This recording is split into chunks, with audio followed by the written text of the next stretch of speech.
Here we are in an institution, a great institution of learning, in which the conversation centers around American public policy. I have a few things to say about American public policy. It's rotten to the core right now. American public policy is heartless today. Our environmental policies are violent towards the earth.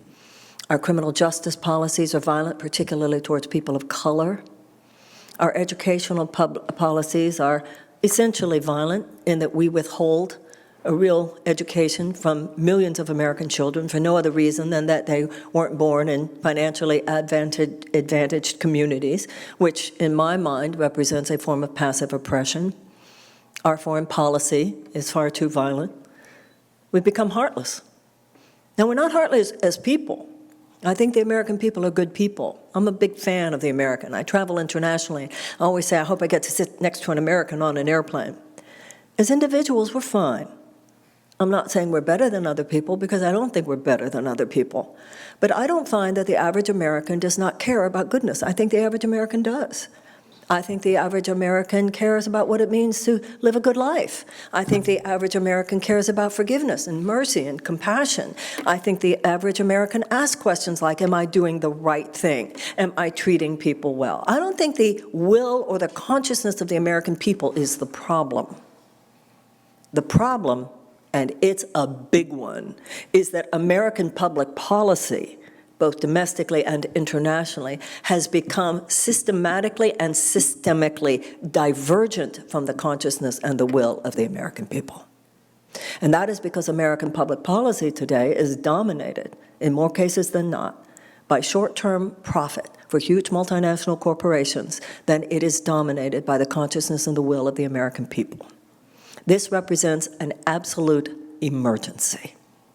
And in our history and throughout our history, when there were examples of American public policy being completely divergent from the goodness in people's hearts and a sense of justice and mercy that should be not only central to our existence as human beings, but also to the existence of America as a free and just society, generations have stood up.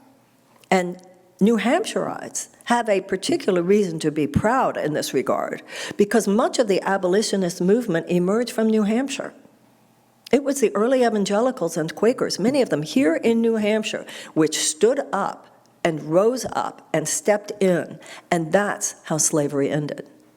Now that's significant, because that means that the US government did not wake up one day and say, let's end slavery. That's not what happened, ladies and gentlemen. The abolitionist movement preceded that. The abolitionist movement meant citizens of the United States stood up, rose up, and stepped in. The government action followed. And the same is true with suffrage. The US government did not wake up one day and say, let's give women the right to vote. That is so not what happened. With the women's suffrage movement, people rose up, people stepped up, people stepped in. The government followed. And because the people demanded it. And the same is true with civil rights. The US government didn't wake up one day and say, we're going to make sure the South desegregates. That's not what happened.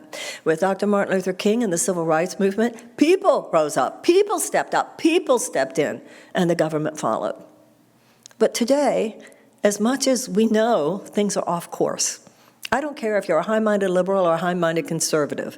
Nobody doesn't know in their heart that what I said is true. Everybody gets something's really off these days. The problem is we're waiting for the government that did this to fix this. How foolish and absurd and naive are we?